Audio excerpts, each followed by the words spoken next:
సరే అయితే మరి ఈరోజు మనము వాక్యంలోకి వెళ్దాము. మనం శ్రమ దినాల్లో ఉన్నాం కాబట్టి ఉపవాసం గురించి చాలామంది ఉపవాసం చేస్తూ ఉంటారు. ఉపవాసం ఎలా ఉండాలి, ఎలా ఉంటున్నారు అనేది మనకు తెలుస్తుంది, ఎలా ఉండాలని కూడా నేర్చుకున్నాము. కాబట్టి ఈరోజు కొంచెం క్లుప్తంగా ఉపవాసం అంటే ఏంటి, ఎలా ఉండాలి, ఉపవాసం ఉన్నప్పుడు ఏం చేయొచ్చు చేయకూడదు చెప్పి అసలు ఉపవాసం ఎక్కడ ప్రారంభమైందో చూద్దాం. ఉపవాసము అంటే అర్థం ఏంటి? ఉపవాసము అంటే అర్థం ఏంటి తెలుసుకోవాలి కదా. మరి ఉపవాసం ఉంటున్నాం కదా మనము. ఉపవాసం ఉంటున్నప్పుడు దాని అర్థం కూడా తెలుసుకోవాలి. ఉపవాసము ఇవి రెండు. వాసము అంటే వాసము, నివాసము అంటాం కదా. నివాసం అంటే ఉండేదానికి ఉండేటువంటి స్థలం. ఉప అంటే ఉపరాష్ట్రపతి, ఉప ముఖ్యమంత్రి, ఇంకా ఇట్లా ఉంటారు కదా. ఉప అంటే ఏంటంటే క్రింద కానీ దగ్గరగా కానీ. ఉప అంటే ఏంటి? కింద, కొంచెం వాళ్ళకంటే కొంచెం కింద. ఇప్పుడు ముఖ్యమంత్రి, ఉప ముఖ్యమంత్రి కదా, సీఎం, డిప్యూటీ సీఎం, ఇలా అంటే ఇద్దరు క్యాడర్స్ ఒకటే కాదు, కొంచెం సమీపముగా లేకపోతే కొంచెం దగ్గరగా, కొంచెం చిన్నగా. ప్రిన్సిపల్, వైస్ ప్రిన్సిపల్ అంటే ప్రిన్సిపల్ లేనప్పుడు వైస్ ప్రిన్సిపల్ చూసుకుంటుంటాడు. అంటే దాని మీనింగ్ ఏంటంటే వాళ్ళ కొంచెం దగ్గరగా లేకపోతే సమీపముగా. ఉపవాసము అంటే వేరొక చోట, అంటే ఒక వాసము ఉండదగిన స్థలము. ఎక్కడ? దేవునికి. ఇక్కడ దేవుడు మనకి ముఖ్యమంత్రి అయితే మనము ఉప ముఖ్యమంత్రులుగా ఉండాలి. అంటే ఆయనకు సమీపముగా, ఆయన దగ్గరగా జీవించడమే ఉపవాసము అంటే. ఇక్కడ అడిగినప్పుడు ఉపవాసం అంటే ఏంటమ్మా అంటే దేవునికి దగ్గరగా జీవించడం అని మనం చెప్పగలగాలి. తర్వాత ఉపవాసము అంటే అర్థం ఏంటో తెలుసుకున్నాము. రెండవదిగా ఉపవాసం ఎలా చేయాలి. ఉపవాసం ఎలా చేయాలి అనేది బైబిల్లో ఎక్కడ చెప్పలేదు. ఒక్క పరిస్థితి మాత్రం చెప్పబడింది. ఎలా అంటే నీవు ఎవ్వరికీ చెప్పకుండా దేవుని మందిరంలోకి వచ్చి దేవుని దగ్గర మాత్రమే విలపించాలి అని. ఇది చేయడం, ప్రార్థన చేసుకోవడం. ఉపవాస ప్రార్థన అంటే దేవుని మందిరంలోకి వచ్చి ఎవ్వరికి కనిపించకుండా, అంటే నేను ఉపవాసం ఉన్నాను అందరికీ చెప్పుకోకుండా, నేను ఉపవాసం ఉన్నాను, తినడం లేదు, నేను అది తినను, ఇది తినను, తినమ్మా కొంచెం అంటే అమ్మ నేను తినను, ఈరోజు నేను ఉపవాసం ఉన్నాను, అది తినమ్మంటే నేను ఉపవాసం ఉన్నాను, ఇలా చెప్పుకోకూడదు. ఏమ్మా వాళ్ళు చిక్కిపోయావే, తగ్గిపోతున్నావు, మొహం పీక్కపోతా ఉందంటే నేను ఉపవాసం ఉంటున్నాను అని చెప్పకూడదు. కాబట్టి ఉపవాసం ఎలా ఉండాలి అంటే దేవునికి దగ్గరగా జీవిస్తూ మనము ఎవరికి చెప్పుకోకుండా మన ఆరోగ్య పరిస్థితులను మనం మనసులో ఉంచుకొని దాన్ని బట్టి మనం ఉపవాసం ఉండాలి. యవనస్తులు రోజంతా తినకుండా ఏమైనా ఉండగలరు, కానీ మనము ఉండలేము. అప్పుడు వాళ్ళ ప్రార్థన అంగీకరిస్తాడు దేవుడు, మన ప్రార్థన అంగీకరించడం అంటే అలా కాదు. వాళ్ళ ప్రార్థన అంగీకరిస్తాడు, నీ ప్రార్థన నా ప్రార్థన కూడా అంగీకరిస్తాడు. ఎందుకంటే మన సిచ్యువేషన్ దేవుడికి తెలుసు కదా. నీ ఉపవాసం ఉండగలవో ఉపవాసం ఉండలేవో దేవుడికి తెలుసు. ఒక గంట ఉపవాసం ఉన్నా చాలు, ఒక పూట ఉపవాసం ఉన్నా చాలు. అంతేగాని 40 రోజులు ఉపవాసం ఉండాలి, లేకపోతే 3 గంటల దాకా కఠినంగా ఉపవాసం ఉండాలంటే మన దేవుడు మనంత కఠినుడు కాదు. హల్లెలూయా. మనంత కఠినుడు మన దేవుడు అయితే కాదు.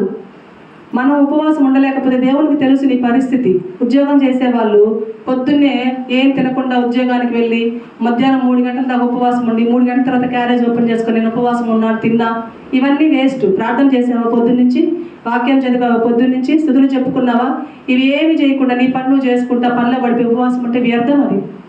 అట్లాంటి ఉపవాసం దేవుడు అసలు అంగీకరించడు. నువ్వు ఉపవాసం ఉండకుండా బాగా తిని నీకు సమయం దొరికినప్పుడు దేవుడు స్థుతించుకుంటా ఉంటే దేవుడు ఖచ్చితంగా దాన్ని అంగీకరిస్తాడు.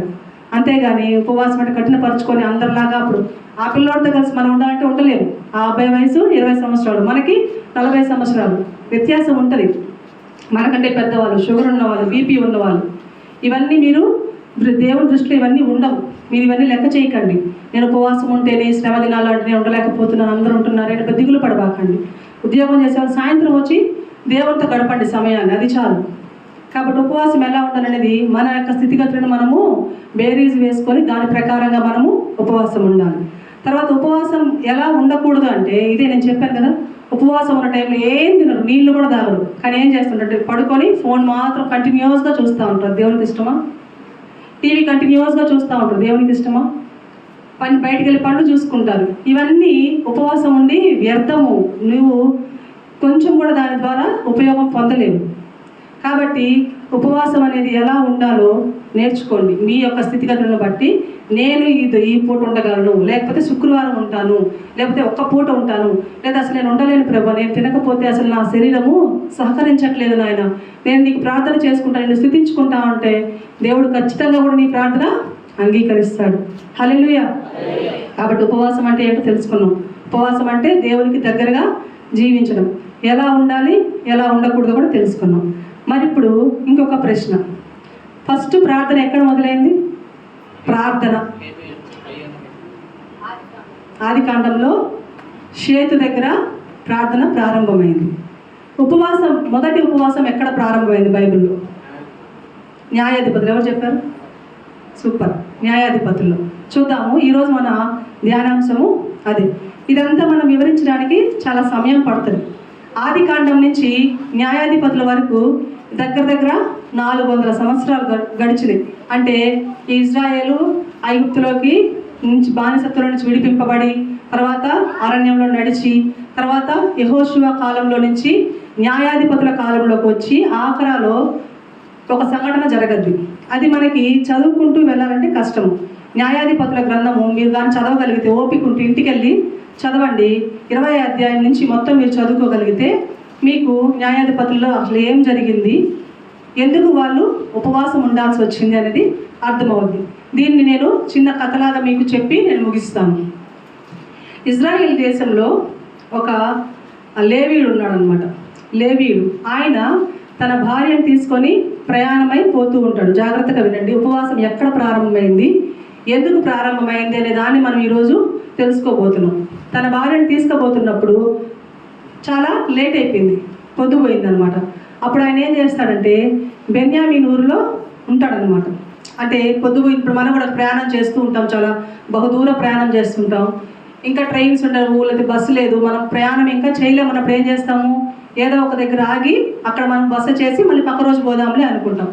కాబట్టి ఇట్లానే అయినా ఈ రాత్రి మనము ఇక్కడ బస చేద్దాము అనుకొని ఒక ఇంట దిగి ఆ ఇంటలో భోజనం చేసుకొని ఇంకా పడుకొని నిద్రపోయి రేపు వెళ్దాము అని అనుకునే లోపల ఆ యొక్క ఊరిలో ఉన్నటువంటి యవ్వనస్తులు వచ్చేసి ఆమెను చూస్తారన్నమాట. ఆయన భార్యని చూసిన తర్వాత ఆమె అందంగా కనిపిస్తుంది అనమాట. వాళ్ళ చూపు ఆమె మీద పడినప్పుడు వాళ్ళు ఆమెని బలాత్కరించబోతుంటే ఆమె భర్త వాళ్ళు ఎంతగానో వేడుకుంటాడు. ఏం చేయొద్దండి, మేము ఈ ఊరు వాళ్ళం కాదు, మేము పొరుగురు వాళ్ళము, ఏదో పని మీద వచ్చాము, ఏదో నైట్ ఉండాల్సి వచ్చింది, పొద్దున వెళ్ళిపోతామని ఎంత వేడుకున్నా కూడా ఆయన అసలు ఆ మాటలే ఆలకించరు. ఆ తర్వాత ఆమెని బలవంతం చేసి చంపేస్తారనమాట. ఆ పొద్దున ఆయన ఆ యొక్క భార్య శవాన్ని చూసి ఎంతగానో విలపించి ఏడ్చి ఏడ్చి ఏడ్చి నాకు ఎట్లయినా న్యాయం జరగాలి అని ఆ యొక్క భార్య శరీరాన్ని 12 ముక్కలు చేస్తాడు. ఎన్ని ముక్కలు? 12 ముక్కలు. ఎందుకు? 12 గోత్రాలకి పంపించడానికి. ఇశ్రాయేలు ఎన్ని గోత్రాలు? 12 గోత్రాలు. ఒక్కొక్క ముక్క ఒక్కొక్క గోత్రానికి పంపించి నాకు న్యాయం చేయండి అని పంపిస్తాడు. ఒక్కరు కూడా న్యాయం ఆయనకి జరిగించరు అనమాట. జరిగించకపోయేసరికి ఈయన మళ్ళీ ఏడ్చి ఏడ్చి ఈ 11 మందిని, అంటే ఈ బెన్యామీను కాకుండా మిగతా 11 మందిని అందరి పెద్ద మనుషులను తీసుకొని ఆ బెన్యామీన్ ఊరి మీదకి పోతాడనమాట. పోయిన తర్వాత ఈ బెన్యామీన్ వాళ్ళు ఏం చెప్తారు, సాధారణంగా నైట్ ఒక అబ్బాయి ఒక అమ్మాయి వెళ్తూ ఉన్నారు, ఇదే పరిస్థితి జరిగింది. అప్పుడు మనం ఏమంటాం? సాధారణంగా మనం ఏమంటాం? మన ఊర్లోనే ఇలానే జరిగింది అనుకుందాం. మన ఊర్లో పిల్లలే, 2 పిల్లలు ఏదో ఊరికి వెళ్ళారు, అక్కడ ఇలాంటిదే జరిగింది అనుకున్నప్పుడు ఆ ఊరు వాళ్ళ మీదకి మనం గొడవలేం. ఇప్పుడు మన ఊర్లోనే ఇది జరిగింది, ఆ ఊరు వాళ్ళు మన మీదకి వచ్చారు, మనం ఏమంటాం ఆ టైంలో? ఆ పిల్లలు నైట్ వచ్చారు కదా, ఇక్కడ ఉన్నారు కదా, ఇలా చేసి చంపేశారయ్యా, మీ వాళ్ళే చంపేశారు అంటే ఫస్ట్ వచ్చే మాట ఏం చెప్పండి? అసలు అంత రాత్రిపూట ఎవరయ్యా మిమ్మల్ని రమ్మంది? ఆడపిల్లల్ని ఎవరు పంపిమన్నారు? ఆడపిల్లలు అంత రాత్రిపూట అంటాం కదా. సేమ్ అలానే జరిగింది. ఈ బెన్యామీనీలు వాళ్ళు చేసిన తప్పుని కప్పిపుచ్చుకోవడానికి, వాళ్ళ ఊరుని కప్పిపుచ్చడానికి అసలు రాత్రిపూట ఎవరు రమ్మన్నారు? ఈ ఊరు మీద, ఈ దేశం మీద కాదు కదా. మరి ఎలా వచ్చారు ప్రయాణం ఇంత దూరం మీరు అని అడిగినప్పుడు ఆయన లేదు, మేము యుద్ధానికి మీ మీద, అంటే ఈ పెద్ద మనుషులు, మిగతా 11 పెద్ద మనుషులు, మేము మీ మీదకి యుద్ధానికి ఏమీ రాలేదు, సామరస్యంగానే మేము మాట్లాడుకుందామని వచ్చాము, మీకు మాకు యుద్ధం వద్దు, ఎందుకంటే మనమందరము ఒక తల్లి బిడ్డలమే. మనమేమి కొట్టుకోవాల్సిన అవసరము ఏమాత్రము లేదు. ఆ పని ఎవరైతే చేశారో వాళ్ళని మాకు అప్పగించండి, మేము వాళ్ళని తీసుకెళ్ళి వాళ్ళకి ఏ శిక్ష వేయాలో ఆ శిక్ష వేసుకుంటామంటే ఆ ఊరి పెద్ద మనుషులు ఎవరైనా అంతే కదా, మన ఊరోళ్ళు కాబట్టి మన ఊరోళ్ళు కాపాడుకోవాలి అని చెప్పి వాళ్ళని అప్పగించరనమాట. అప్పుడు యుద్ధం చేస్తారు. యుద్ధం చేసినప్పుడు మామూలుగా 11 మంది ఒకవైపు, ఒక్కరే ఒకవైపు. ఎవరు గెలుస్తారు? 11 మంది గెలుస్తారు. చూద్దాము. న్యాయాధిపతులు 20వ అధ్యాయము 21వ వచనం ఒకసారి నేను చదువుతున్నాను, చూడండి. బెన్యామీనీయులు గిబియాలో నుండి బయటకు వచ్చి ఆ దినమున ఇజ్రాయేలీలలో 22,000 మందిని నేలగూల్చిరి. హల్లెలూయా. ఎవరంట? బెన్యామీనీయులు ఆ గిబియాలోనికి వచ్చి ఎంతమందిని చంపారంట? 22,000 మంది ఇశ్రాయేలు. 11,000. ఈ 11 గోత్రాలు ఒక పక్కన ఉంటే, ఈ బెన్యామీలు ఒక పక్కన ఉంటే, ఈ యొక్క బెన్యామీలే ఆ 11 మందిని 11 మందిలో 22,000 మందిని చంపేశారు. ఇట్లా కాదని వాళ్ళు మరలా ఏడ్చి ఏడ్చి ఏడ్చి ప్రార్థన చేసి, ఫస్ట్ ప్రార్థన చేశారు, ఏడ్చి ఏడ్చి. మీరు పైన చూస్తే మీకు చదువుకుంటూ వస్తే అర్థమవుద్ది. ప్రార్థన చేసి వెళ్తారు, దేవునికి ప్రార్థన చేసుకొని వెళ్తారు, ఆ యుద్ధాలు ఓడిపోతారు. మరలా వస్తారు ఈ 11 మంది వచ్చి మరలా గట్టిగా ఏడ్చి ఏడ్చి ఏడ్చి బలంగా ప్రార్థన చేస్తారు. ఈసారి ఎట్లయినా మనము వాళ్ళని ఓడించాల్సిందే, వాళ్ళని ఎలా అయినా మనము చంపాల్సిందే అని రెండోసారి మరలా యుద్ధానికి వెళ్తారు. ఇప్పుడు బాగా బలం పుంజుకున్నారు. 11 మంది ప్రార్థనా బలంతోనే వెళ్ళారు. ఇప్పుడు ఎవరు గెలుచుంటారు? 11 మంది ప్రార్థన చేసుకుని వెళ్ళారు, వాళ్ళు ఒక్కరు ఒక పక్కన. ఎవరు గెలుచుంటారు? 11 మంది గెలుచుంటారు. చూద్దాము 25వ వచనం. గిబియాలో నుండి బయలుదేరి వచ్చి ఇశ్రాయేలీయులలో 18,000 మందిని నేలకూల్చి సంహరించిరి. హల్లెలూయా. రెండోసారి మరలా ప్రార్థనాపూర్వకంగా బహు ప్రార్థన చేసి ఏడ్చి ఏడ్చి ఏడ్చి మరలా ప్రార్థన చేసుకుని వెళ్ళారు. మళ్ళీ ఎంతమంది చచ్చిపోయారంట? 18,000 మంది. పైన ఎంత? 22. ఇక్కడెంత? 18. మొత్తం ఎన్ని వేల మంది? 40,000 మంది. ఒక్క బెన్యామీనీలు ఇజ్రాయేల్ 11 గోత్రాలతో యుద్ధం చేస్తే 40,000 మంది చనిపోయారు. అప్పుడు వాళ్ళకి అనిపించింది, మనం ఎక్కడో తప్పు చేస్తున్నాము, మన ప్రార్థన ఎందుకు దేవుడు ఆలకించట్లేదు. న్యాయం గెలుస్తుంది, అన్యాయం గెలుస్తుంది. ఎప్పుడైనా న్యాయమే గెలవాలి. ఇక్కడ అన్యాయం ఎవరు చేశారు? బెన్యామీనులు అన్యాయం చేశారు. కానీ దేవుడు ఎందుకు వీళ్ళకే న్యాయం చేకూర్చకుండా వీళ్ళ పక్కనే ఉన్నాడు?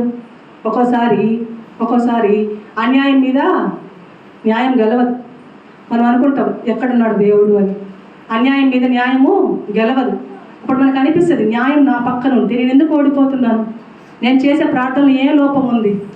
ఒక్కరు కాదు, ఇద్దరు కాదు, 11 మంది ప్రార్థన చేశారు. ఒక మాట చెప్తాను.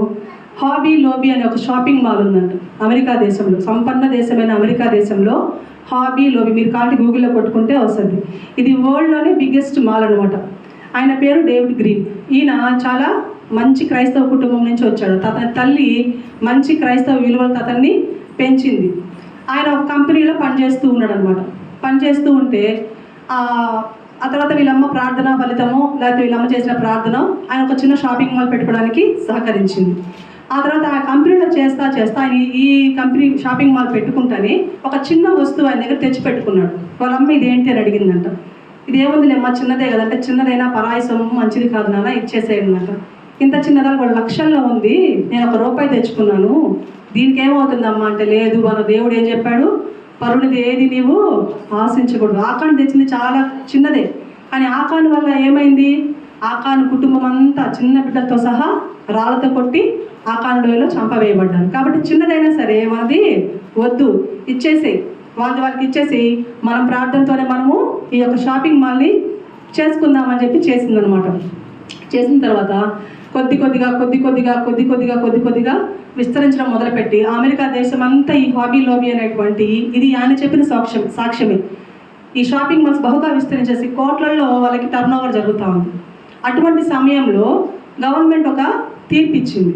ఏమనంటే, ఏ షాపింగ్ మాల్ అయితే మెడిసిన్స్ అమ్ముతున్నారో ఆ షాప్స్ అన్నీ కూడా ఖచ్చితంగా అబార్షన్ అయ్యే ట్యాబ్లెట్లు అమ్మాలి అని. అబార్షన్ అంటే తెలుసు కదా, ఏమంటారు? పిల్లలు పుట్టకుండా చంపేస్తాం కదా 3 నెలల్లోనూ 5 నెలల్లోనూ, అది అబార్షన్ అంటే. అబార్షన్ అయిపోవడానికి ట్యాబ్లెట్లు. ఎందుకంటే అమెరికా అనేది ఒక విచ్చలవిడి దేశం అనుకుంటాం. అందులో మంచి వాళ్ళు ఉంటారు, ఇట్లాంటి డేవిడ్ గ్రీన్ లాంటి కుటుంబస్తులు ఉంటారు, చెడ్డవారు ఉంటారు. ఆ విచ్చలవిడి దేశంలో వాళ్ళ పాపం ఎక్కువైపోద్ది కాబట్టి ప్రతి షాప్లో ఈ ట్యాబ్లెట్లు అమ్మాలి అని వాళ్ళకి హైకోర్టులో నుంచి తీర్పు వచ్చింది. తీర్పు వచ్చిన తర్వాత అన్ని షాప్స్ అమ్ముతున్నారు. ఈయన షాప్కి వచ్చే లోపల వాళ్ళ అమ్మ చెప్పింది, చిన్నదైనా పెద్దదైనా అది అర్హత్యనైనా మనం అది అమ్మడానికి వీల్లేదు అని చెప్పినప్పుడు ఇతను దాన్ని ఒప్పుకోలేదు. ఒప్పుకోకపోతే గవర్నమెంట్ అంతా ఈయన దగ్గరికి వచ్చింది. ఏం నువ్వేం తప్పు చేస్తున్నావా, నువ్వేనా పాపం చేస్తున్నావా, టాబ్లెట్ ఏది ఇస్తున్నావు, వాళ్ళు చేసిన పాపానికి నువ్వెందుకు పెద్ద ఫీల్ అయిపోతున్నావు అన్నప్పుడు ఆయన అన్నాడు, పాపం వాడు చేశాడు, కానీ దాన్ని చంపడానికి ప్రోత్సహించి టాబ్లెట్ ఇచ్చేది నేనే కాబట్టి నేను ఖచ్చితంగా ఇవి అమ్మను. అంటే నువ్వు అమ్మకపోతే ఈ దేశంలో ఉన్న ప్రతి షాపింగ్ మాల్ని మూయాల్సి వస్తుంది అని చెప్పారని. నువ్వు మూసినా నాకేం నష్టం లేదు, నేను మాత్రం అమ్మను అంటే అమ్మనని చెప్పేసి ఆయన దీక్ష పెట్టుకున్నాడు అనమాట. వాళ్ళన్ని షాపింగ్ మాల్స్ మూసేశారు. 1.5 year వరకు ఒక్క షాప్ కూడా తెరవకుండా కోట్ల నష్టం వస్తుంది. ఈ 1.5 yearలో వాళ్ళు ఏం చేశారంటే 1.5 year అండి, 1 రోజు కాదు 2 రోజులు కాదు, 1 నెల కాదు 2 నెలలు కాదు, మూసేసిన తర్వాత ఆయన ఏం చేశాడంటే వాళ్ళ కుటుంబస్తులు అందరూ వాళ్ళ అమ్మ చెప్పింది, మనము ఉపవాసం ఉండి ప్రార్థన చేద్దాము, నేను చేస్తాను, నీకు నువ్వు చేయి, నీకు నువ్వు చేయి, నీకు నువ్వు చేయి. 1.5 నెల 1.5 సంవత్సరం సరిగ్గా గుర్తులేదు. ఉపవాసం ఉండి ప్రార్థన చేశారంట. ఉపవాసం ఉండి ప్రార్థన చేస్తే హైకోర్టులో వాళ్ళకి న్యాయం జరగకపోతే సుప్రీంకోర్టులో తీర్పు ఇచ్చింది, వాళ్ళు టాబ్లెట్స్ అమ్మాల్సిన అవసరం లేదు అని. హల్లెలూయా. ఇప్పుడు ఇక్కడ ఫస్ట్ ఈయన న్యాయంగానే ఉన్నాడు, కానీ అన్యాయంగా ఆయన కావాలని మూసేశారు. కానీ తర్వాత ఏం జరిగింది, ఉపవాసం ఉండి ప్రార్థన చేస్తే ఆయనకి ఇప్పటి వరకు వచ్చిన లాభం కంటే కూడా మూసేసినప్పుడు వాళ్ళకి ఎంత నష్టపరిహారం జరిగిందో అంతా ఇవ్వాలి అని చెప్పి కోర్టు వాళ్ళకి తీర్పు ఇచ్చింది అనమాట. జస్ట్ ప్రార్థన చేశారు, ఇంట్లో ఉండి వాళ్ళు ఉపవాసం ఉండి కన్నీరు విడిచి ప్రార్థన చేశారు, గొప్ప అద్భుతాన్ని చూశారు. ఇప్పుడు ఇక్కడ కూడా అన్యాయమే గెలిచింది ప్రభువా, ఏంటి నువ్వు గమ్ముకున్నావు అని చెప్పి వాళ్ళు ఈ యొక్క న్యాయాధిపతులు 20వ గ్రంథం 20వ అధ్యాయంలో మీరు కానీ చూసినట్లయితే పక్కన ఆ దినములలో 27 యెహోవా నిబంధన మందసము అక్కడనే ఉండెను.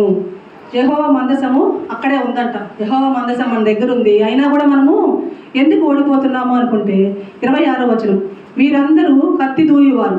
అప్పుడు ఇశ్రాయేలీయులందరూ జనులందరూ పోయి బేతేలును ప్రవేశించి ఏడ్చుచు సాయంకాలం వరకు అక్కడ యెహోవా సన్నిధిని కూర్చుండుచు ఉపవాసం ఉండి దహన బలులను సమాధాన బలులను యెహోవా సన్నిధిని అర్పించరి. హల్లెలూయా. మొదట ప్రార్థన చేశారు, వెళ్ళారు, ఓడిపోయి వచ్చారు. మరలా ప్రార్థన చేశారు, వెళ్ళారు, ఓడిపోయి వచ్చారు. దేవుని మందసం మన దగ్గరనే ఉంది. మనము అన్యాయం వాళ్ళ పక్కన ఉన్న న్యాయం మన పక్కన ఎందుకు ఓడిపోతున్నాం అనుకోని ఇట్లా కాదు, ఇది సరిపోదు, మనం ఉపవాసం ఉండి కన్నీరు విడిచి ప్రార్థన చేద్దాము, అప్పుడు న్యాయం జరగద్దు అని చెప్పి వారు దేవుని దగ్గర విచారిస్తారు. చూడండి 28, అహరోను మనవడను ఎలియాజరు కుమారుడైన ఫినెహాసు ఆ దినములలో దాని ఎదుట నిలుచువాడు. ఇశ్రాయేలు మరల మా సహోదరుడైన బెన్యామీనులతో యుద్ధమునకు పోదుమా మానుదుమా అని యెహోవా ఎద్దు విచారణ చేయగా యెహోవా వెల్లుడి రేపు నీ చేతికి వారిని అప్పగించదని సెలవిచ్చెను. హల్లెలూయా. 2 సార్లు సమాధానం రాలేదు, కానీ 3వ సారి ఉపవాసం ఉండి ప్రార్థన చేసినప్పుడు వారికి సమాధానం వచ్చింది. నా ప్రాణమా యెహోవాను సన్నతించుము, ఆయన చేసిన ఉపకారాల్లో దేనిని మరువకుము.